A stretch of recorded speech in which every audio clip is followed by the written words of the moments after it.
ginger black tea, and then let's light it. I don't know if you can see this.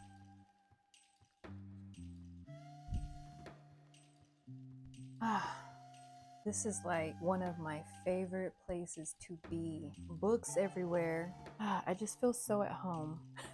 This is how I know I am where I desire to be. This is my favorite coffee mixed with matcha and cinnamon. So delicious. And it's healthy. Last night, out of the blue, I decided that I wanted to do something a little different. I didn't realize how much I get a kick out of opening a new book. So I said, let me make my coffee. I made a whole cozy evening out of it. And I read the first chapter of each of these books. I was so excited. I really liked how I did it last night. It was very intentional. It was my entertainment for the night. I want to tell you about them. They're all thrillers.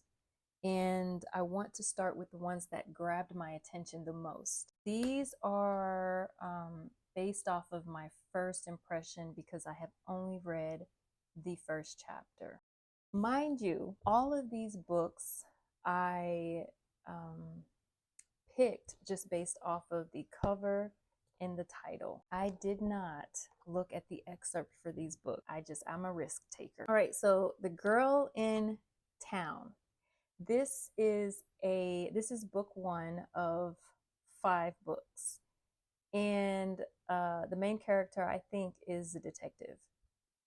Well, she is in this story. I'm not sure how the rest of the series go. It starts off in the mountains, snowing. It's in Colorado. There's a hiker and he finds a dead body. And the circumstance around the scene makes it look like it is not an accidental freezing. He may have been murdered. So she has to figure that out. And then they mention a mountain man, like this mysterious, fine mountain man. So, I mean, I feel like this is just like all the ingredients to a really good story. So we'll see. Stillhouse Lake. Yeah. So this actually does not start at the lake. But in this story, let me just read you the first line. Gina never asked about the garage. So Gina is a mother. Her husband has a garage where he does all his woodwork, and she's not allowed to go into the man cave. He needs her to pick up the kids, so she's rushing. She has all these other things to do. She picks up the kids from school. They're on their way home, and they notice that their neighborhood her street is blocked off, and there are cop cars, and oh my God, what's going on? The kids, everybody's like, what's happening?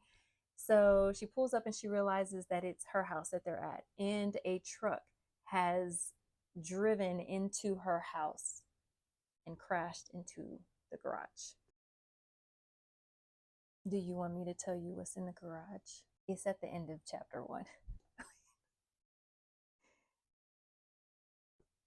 I'm just gonna put this back. And why the hell did she not know what was in the garage? That's not my name. She wakes up, it's dark, she's in a lot of pain. She can't even figure out what hurts and why it hurts. She is in a ditch on the side of the road. She is in so much pain that she thinks that she is slipping in and out of consciousness. At one point, she thinks she may even be dead. Oh my God, I don't know my name. And that's the end of chapter 1. This was the last one that I read, and I was pretty tired. It starts off with someone who is in a wheelchair, and she is getting ready to tell someone the truth of a story. She's looking over the water, I think. She has a knife in her hand, and her parents are dead in the house, and her sister's screaming. Then she has to go back to the house, and from there, we don't know if she kills her sister or what happened, if her sister's still alive, but that's the suspense, and I will definitely be picking this back up. Murder in the Hollows. First of all, I really like the way this book feels. Some books, just like I like the way, I know it's weird, I just like the way this one feels in my hand. But this one starts off with a judge who lives in a secluded cabin. Someone is on his way to his house. The judge is drinking margaritas and he's listening to his opera music, and he's completely not aware of this person who walks into his house and puts a gun to his head. And then when the judge realizes it, he opens his eyes and he looks at this person and he has this big smile on his face. And he's like, "What are you doing here?" Pow, pow. He gets shot. He dies. What happened to the judge?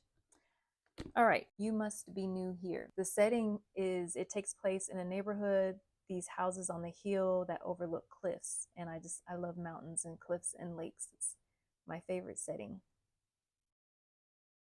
She lives in the house with her daughter who is always sick. She brings it up multiple times. I think she's divorced because she mentions that she used to love her husband. And the new neighbors that move in, the husband is a surgeon and she's happy about that, I think, because her daughter's sick. I mean, I don't know.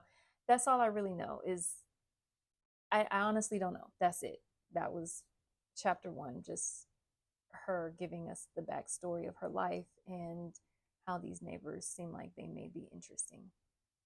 I didn't read the excerpt, so I don't know where it's going to go, but maybe. Last one, No Place Left to Hide. The first chapter, it was pretty long to me, and let me make sure because I don't want to lie to you. Yes, it was a long chapter 1. And she's a senior in high school. She is waiting to hear if she got accepted to Yale.